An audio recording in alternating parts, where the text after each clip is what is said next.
Welcome to the deep dive. We've got a really interesting set of materials you sent over, and today we're going to unpack disorders of the large intestine. Yeah, it's a fascinating area. Our goal is to kind of simplify things, right? Look Yeah, at the two main ways things can go wrong. Problems with the actual gut wall or issues with how things move through it, the motility. exactly. Right. And just for a quick picture, think of your large intestine. It's about 1.5 meters long. Its main jobs: absorbing water, electrolytes, and storing feces before they leave. Okay. And the structure isn't just a simple tube. You've got these muscle bands, the taenia coli, running lengthwise, and circular muscles that create pouches called haustra. Right, the hostra. Yeah. And these muscles work together. You get these churning movements, hostrations, and then bigger, less frequent pushes called mass movements. So it's a whole system moving things along. It is. It starts in the cecum. That's where the appendix, hangs out. Then up the ascending colon, across the transverse, down the descending and sigmoid, then the rectum, and finally out the anus. Knowing that path helps understand where issues can crop up. Got it. So absorption. In the large intestine, it's mostly water and electrolytes, like sodium chloride. Primarily, yes. Osmosis does the heavy lifting there. Unlike the small intestine, you don't really have digestive enzymes working here. Most nutrient absorption happened earlier. But what about the gut bacteria, the microbiome? Yes, that's crucial. This huge community of bacteria, our normal flora, they're breaking down leftovers, proteins, carbs, even bile salts that made it this far. And get this, they actually contribute to the bulk of our stool, like a third of it. That's right. They're definitely not just passive residents. They play a huge role. It's amazing. And the range of problems we'll cover is pretty wide, isn't it? Absolutely. We'll go from things many people experience, like constipation, all the way to more complex chronic conditions, like inflammatory bowel disease. And even situations that feel like a blockage, but there's no physical obstruction. Exactly. Those pseudo-obstructions. It's quite a spectrum. Okay, let's dive into that first category then. Disorders affecting the physical wall, the integrity of the GI tract.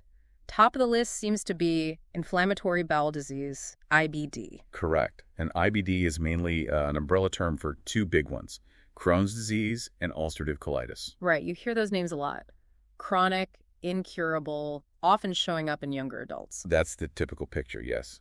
Let's start with Crohn's. A key feature here is chronic inflammation, but it's transmural. Transmural, meaning it goes through the entire bowel wall. Precisely. All layers. That's a big difference from ulcerative colitis, which we'll get to. And while Crohn's can pop up anywhere in the GI tract, mouth to anus. Anyway, wow. Yeah, technically. But it most commonly hits the end of the small intestine, the terminal ileum, and the ascending colon, the right side.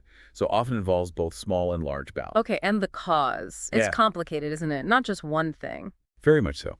It looks like a mix of genetics, your immune system's response, environmental triggers, and, crucially, the gut microflora, those bacteria we mentioned. Diet seems to play a role too. Refined sugars, fats, smoking, leading to dysbiosis. Yeah, exactly. Dysbiosis and imbalance in those gut bacteria.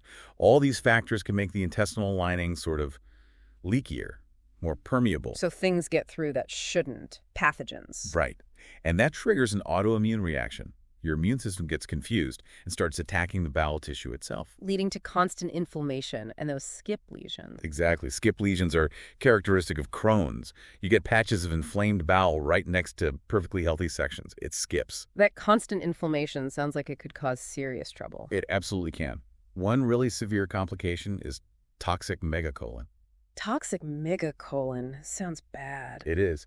The colon gets massively dilated, widened. It can basically shut down, causing obstruction, problems absorbing fluids, and there's a real risk of perforation. A rupture. Yes, leading to peritonitis, that dangerous abdominal infection. So clinically, how does Crohn's usually show up? Yeah. It's not constant symptoms, right? No, it typically cycles between remission periods where things are calm and exacerbations or flare-ups. And during a flare-up, what would you expect? Things like fever, fatigue, losing weight without trying, diarrhea, abdominal pain. And because the bowel isn't absorbing properly, malabsorption and nutritional deficiencies are common. What kinds of things trigger these flare-ups? It varies, but common triggers include things like taking laxatives or antibiotics, dietary changes, and definitely stress. Stress is a big one for many people. And when a doctor examines someone during a flare, what might they find? Tenderness in the abdomen, maybe increased bowel sounds, often progressive weight loss, poor appetite, nausea, vomiting, diarrhea, maybe pallor from anemia, and fever during the flare. What about signs of obstruction? In severe cases, yeah. You might hear really loud gurgling sounds, borborygmiacy, abdominal distension, and tapping the belly might sound like a drum. That's tympany. And it's not just gut symptoms. Crohn's can affect other parts of the body. That's right. It's systemic. You can see arthritis, eye inflammation called uveitis, lip inflammation, chylitis, skin problems, even specific types of back pain like ankylosing spondylitis. Wow. So if you could see inside those skip lesions going through the whole wall, what does it look like? It often gives the inner lining a bumpy, irregular look, sometimes called a cobblestone appearance because of the deep ulcers and swelling. Okay, so diagnosing it, it's putting pieces together. Symptoms, looking inside with a scope. Exactly. It's a combination. Patient history, endoscopy like a colonoscopy radiology images, and histology, looking at tissue samples under a microscope. And telling it apart from ulcerative colitis is key. That's often the biggest challenge, yes. Yeah. We also use lab tests, blood counts, inflammation markers like C-reactive protein and ESR, plus stool tests. And treatment, what's the goal? The main goals are to calm the inflammation, suppress the disease, and keep people in remission for as long as possible. How do you do that? Medications? Primarily, yes. Things like 5-aminosalicylates, often called 5-ASAs, steroids like glucocorticoids, immunomodulators to dial back the immune system, and newer biologic therapies that target specific inflammatory pathways. Is there a standard approach, like start mild and go up? Sometimes that's the step-up approach. Or, in more severe cases, doctors might use stronger treatments earlier. The top-down approach depends on the individual. Supportive care must be important, too. Fluids, diet. Absolutely critical. Maintaining hydration, ensuring a balanced diet. Sometimes multivitamins are needed because of malabsorption. Does surgery happen often? Is it a cure? A lot of patients do need surgery eventually, often to remove damaged sections or deal with complications. But unfortunately, it's not a cure for Crohn's. The inflammation can return in other areas. And there are longer-term risks, too. Cancer, bone density. Yes. People with Crohn's have increased risks for certain cancers, osteoporosis due to inflammation and steroid use, anemia, ongoing nutritional issues, depression, and infections, especially if they're on immunosuppressants. You mentioned complications earlier. What about things like blockages from scar tissue? Right, small bowel obstruction from adhesions. Yeah. That internal scar tissue is quite common after inflammation or surgery. And microperforations. Little tears. Yes, tiny breaks in the wall that might not cause full-blown peritonitis, but can lead to localized infections or abscesses. And blood clots. Also a risk. An increased chance of deep vein thrombosis, DVT, and pulmonary embolism, PE. The chronic inflammation seems to make the blood more prone to clotting. Okay, quite a lot involved with Crohn's. Let's switch to the other main IBD. Ulcerative colitis or UC, how is it different? Several key differences. First, UC only affects the large intestine, the colon. And critically, it only involves the innermost lining, the mucosa, not transmural like Crohn's. Only the mucosa. That seems significant. It is. Also, UC is actually about 3 times more common than Crohn's, and it carries a known increased risk for developing colon cancer later on. Cause still murky. Genetics, immune system again. Pretty much the same picture, yes. Genetics, immune factors, environment all seem to play a part, but the exact trigger isn't pinned down. So what's happening at the cellular level in UC? You get this buildup of specific immune cells, cytotoxic T cells in the colon wall, also more B cells and plasma cells producing certain antibodies like IgG and IgE. Leading to inflammation. Right. Acute and chronic inflammation. You get these things called cryptabscesses, little pockets of infection in the glands of the colon lining. And pseudopolyps, what are those? As the lining gets ulcerated and tries to heal, you get these islands of inflamed tissue that stick out. They look like polyps, but they're not true growths. They're remnants of the inflamed mucosa, hence pseudopolyps. Can UC get severe enough to damage nerves in the colon? In really severe cases, yes. Nerve damage can impair motility, leading to that dangerous dilation toxic megacolon, just like in Crohn's, and potentially cutting off blood supply, causing tissue death or gangrene. So visually, UC is continuous inflammation just in the lining, maybe with those pseudopolyps? Generally, yes. Unlike the patchy skip lesions of Crohn's, UC inflammation tends to be continuous, starting from the rectum and extending upwards to varying degrees. And the symptoms? Similar pattern of flares and remission. Yes, very similar pattern. Diarrhea and abdominal pain are hallmarks. Flares can be severe enough to require hospitalization, maybe 15% of patients at some point. What kind of symptoms during a flare? crampy abdominal pain, maybe guarding where the belly muscles tense up, fever, high white blood cell count, distension, and a key feature is often bloody diarrhea. Bloody diarrhea. How bad can that get? In severe flares, it can be relentless, sometimes more than 20 bowel movements a day, often with blood and mucus. It's incredibly debilitating. Triggers similar to Crohn's: stress, meds, food. Yes, those can all play a role in triggering UC flares as well. And non-gut symptoms, like the eye or skin issues. Yes, UC can also have extra-intestinal manifestations, uveitis, skin problems, arthritis, even pleuritis, inflammation around the lungs. Diagnosing it, the main challenge is still telling it apart from Crohn's. Absolutely. Yeah. That's often the hardest part, especially if the inflammation is only in the colon. But finding pseudopolyps strongly points towards UC. So colonoscopy with biopsy is the gold standard. Yes, seeing the pattern of inflammation and examining the tissue samples is usually the most definitive way. Treatment for UC, does it differ much from Crohn's? It often starts differently. Because it's confined to the colon lining, topical treatments like 5-ASA, suppositories, or enemas can be very effective as a first step. Applying medication directly to the inflamed area. Exactly. Yeah. Steroids are also used, similar to Crohn's, for more significant inflammation.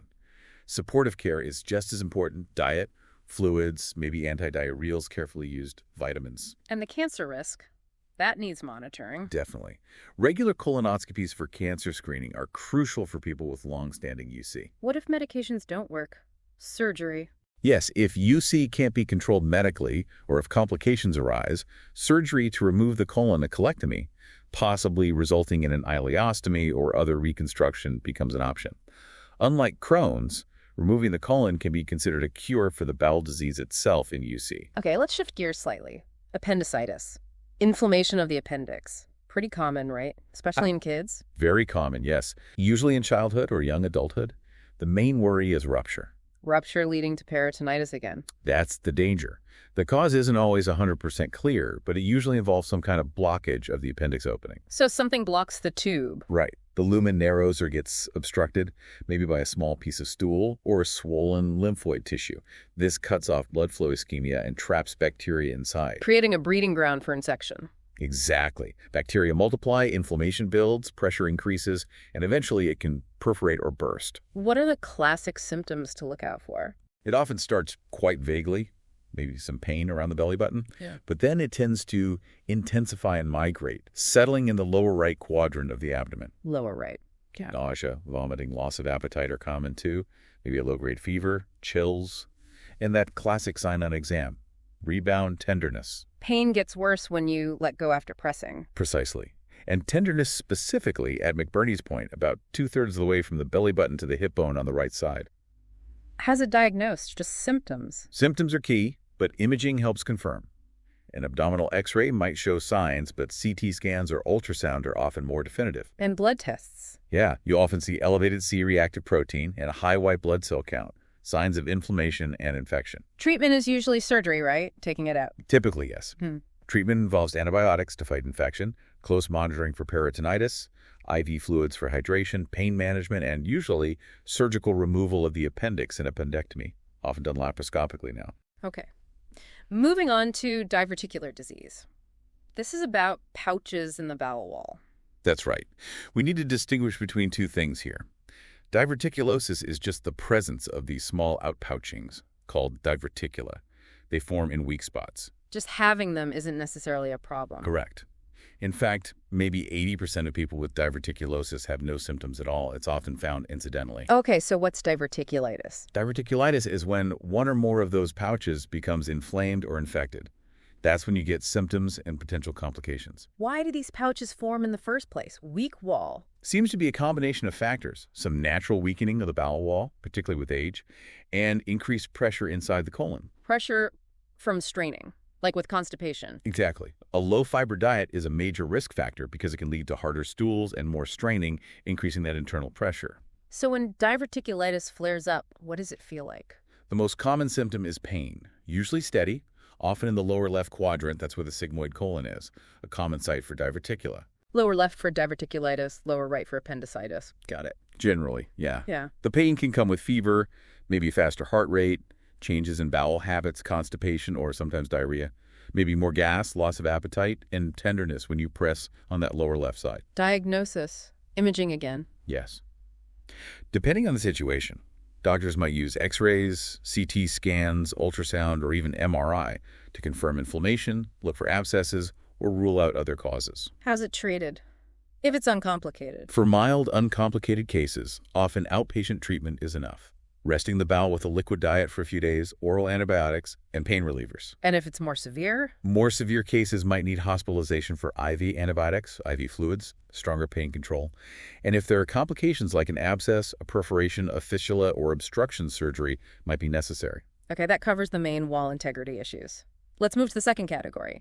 GI motility disorders, problems with movement. Right, so now we're talking about how efficiently or inefficiently the large intestine moves its contents along. Obstruction is a major issue here. Things getting blocked, what can cause that? A whole range of things. A tumor, benign polyps, scar tissue from previous surgery, those adhesions again. Yeah. Twisting of the bowel, that's volvulus.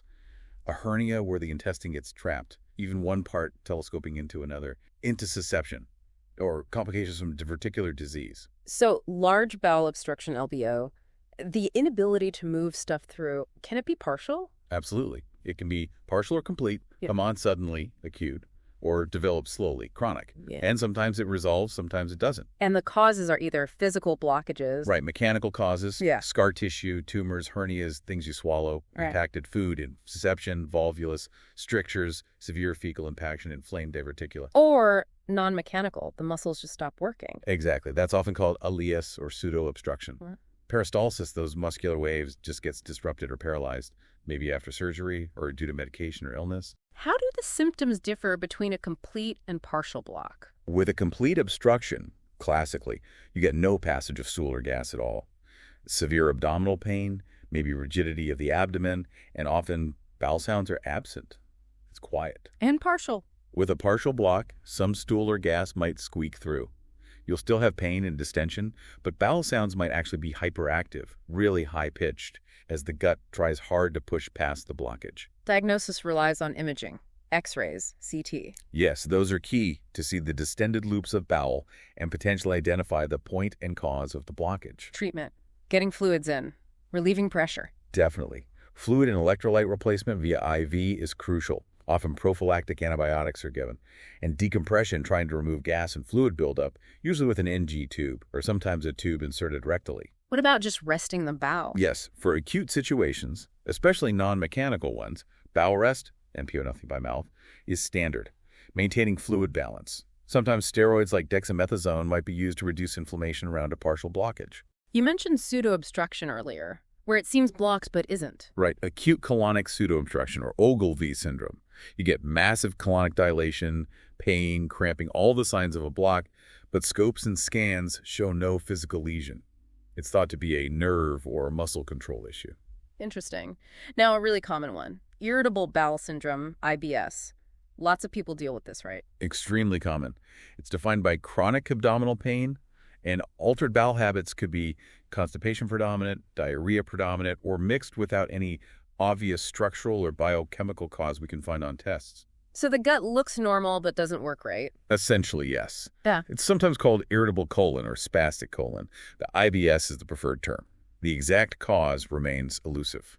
Are there known risk factors? Who gets it more often? It seems more common in women, people under 40, those with a family history. Stress is a big factor. History of infectious diarrhea, like traveler's diarrhea, can sometimes trigger it.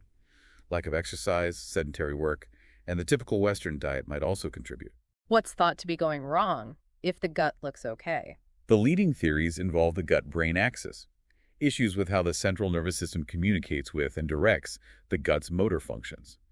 Maybe hypersensitivity, or normal gut activity feels painful, or subtle changes in peristalsis.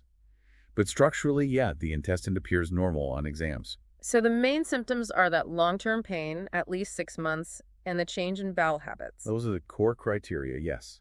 Chronic pain, plus the constipation, diarrhea, or alternating pattern. Bloating is also very common. Diagnosis is mainly based on symptoms then, and ruling other things out. Precisely. It's often called a diagnosis of exclusion. Doctors need to make sure it's not IBD, celiac disease, infection, or something else causing the symptoms before settling on IBS. How do you treat IBS if there's no specific target? Treatment is really focused on managing the symptoms. helping regulate bowel movements, reducing pain, and minimizing stress, which is often a major trigger. Does diet play a big role in management? Hugely. Keeping a food diary is often recommended to identify personal trigger foods. Common culprits include things that produce gas, caffeine, sometimes gluten. What about FODMAPs? You hear about that diet. Yes, the low FODMAP diet, which restricts certain types of fermentable carbohydrates, can be very effective for many people with IBS. It involves eliminating things like high fructose foods, lactose, and certain sugar alcohols, then gradually reintroducing them. Are there medications? Yes, medications can target specific symptoms, laxatives for constipation, antidiarrheals for diarrhea, sometimes antispasmodics for pain, or even low-dose antidepressants that can help with pain signaling. And lifestyle stuff, exercise, stress management. That's absolutely key. Regular physical activity, stress reduction techniques like mindfulness or yoga, ensuring good sleep hygiene, these are all important parts of managing IBS long-term. Okay. We also had intestinal herniation listed under motility. Just briefly, that's the gut poking through the abdominal wall. Right. A loop of intestine protrudes through a weak spot. If it gets trapped or twisted, it can definitely obstruct the flow of contents. And medications.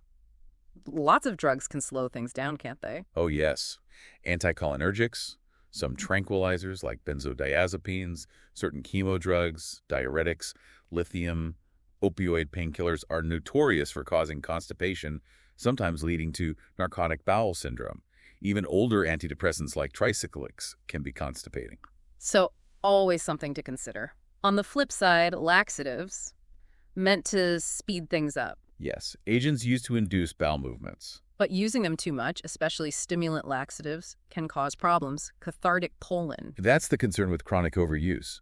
The colon can become dependent, stretched out, and less responsive, atonic, and redundant on X-ray. People might experience bloating, pain, and a feeling of never fully emptying. Okay.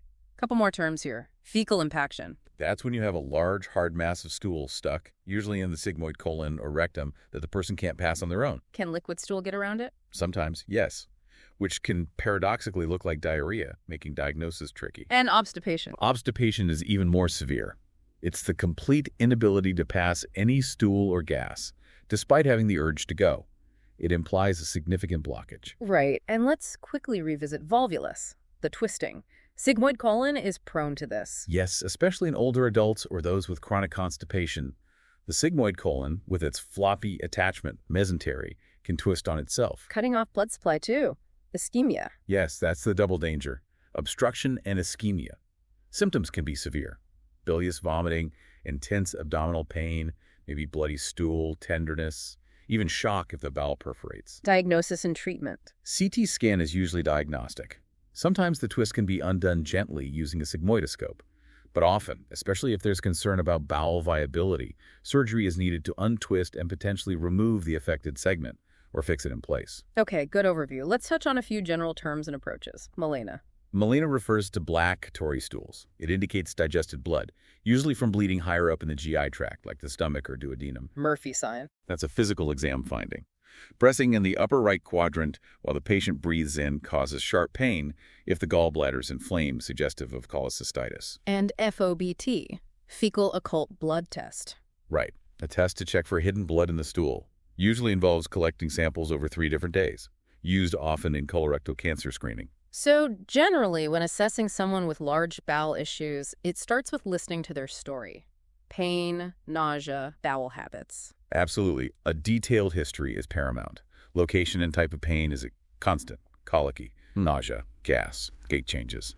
Detailed bowel movement history, frequency, consistency, blood, diet, laxative use, any rectal fullness. And checking specifically for obstruction signs, like that colic pain. Yes, asking about the pattern of pain is important. Colic often suggests the bowel is trying to push against something. Then the physical exam. Yeah. Listening, feeling, tapping. Standard procedure. Auscultation for bowel sounds, present, absent, hyperactive. Palpation for tenderness, masses, rigidity. Percussion for tympany, air, or dullness, fluid mass. And diagnostic tests pull it all together. Blood work, imaging, scopes. Exactly. FOBT, the CBC for infection anemia, maybe serum amylase of pancreatitis is suspected, X-rays for perforation or obstruction patterns, contrast studies sometimes, and colonoscopy is often key for direct visualization in biopsies. The whole clinical picture matters. General treatment principles. High-fiber diet is often good. Generally, yes, for maintenance and preventing constipation, but not during acute inflammation. Right. So for acute appendicitis, diverticulitis, IBD flares, bowel rest is needed, NPO and IV fluids. Correct. You got to calm things down, reduce stimulation to the inflamed area. And surgery is sometimes necessary.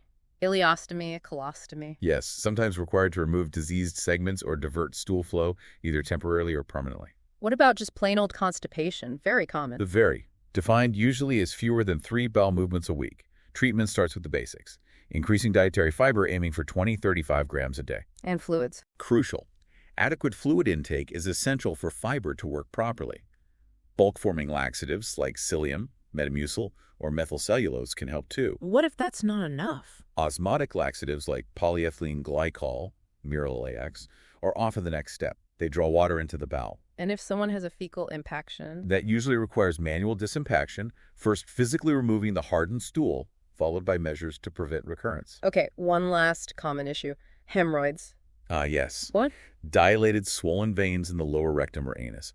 Very common, especially middle-aged and older, peaking around 45, 65. What causes them? Pressure again. Often related to increased pressure down there.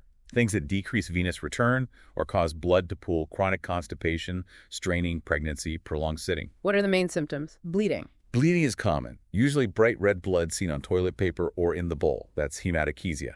Itching is also frequent. What if one gets clotted? Thrombosed? A thrombosed external hemorrhoid causes sudden severe pain, swelling, and a tender lump right at the anal verge. Very uncomfortable. How are they diagnosed? Just by looking. Usually a simple rectal exam is sufficient.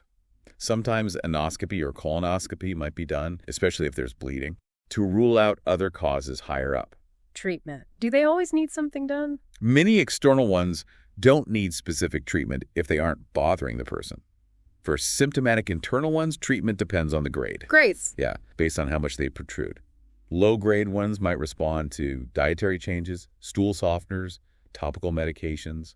Rubber band ligation is a common procedure for slightly larger internal ones. And surgery for severe ones? Yes, high-grade or very symptomatic hemorrhoids might require surgical removal, a hemorrhoidectomy, and of course there are many over-the-counter creams and suppositories for symptom relief. Right. Okay, that was a comprehensive run-through. Certainly covers a lot of ground. So bringing it together, we've looked at these two major pathways for large intestine problems. Issues with the wall itself, IBD, appendicitis, diverticulitis, and issues with movement, the motility disorders like obstruction and IBS. Yeah, and it really highlights how knowing the basic structure and function helps make sense of it all. We saw such a variety of causes, symptoms, and ways to diagnose and treat these things. And that distinction between functional problems like IBS, where the structure looks okay, versus structural problems where there's actual damage or change, that seems really important. Absolutely, which leads to a really interesting thought to leave you with.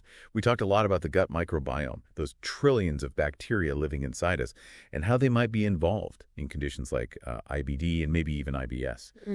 Yeah. So, thinking ahead, what breakthroughs might come from really understanding that microscopic world? Could manipulating the microbiome through diet, probiotics, maybe even fecal transplants become a major way we treat these large intestine disorders in the future? It's a huge area of research right now, focusing on that complex ecosystem within us. Lots to think about there.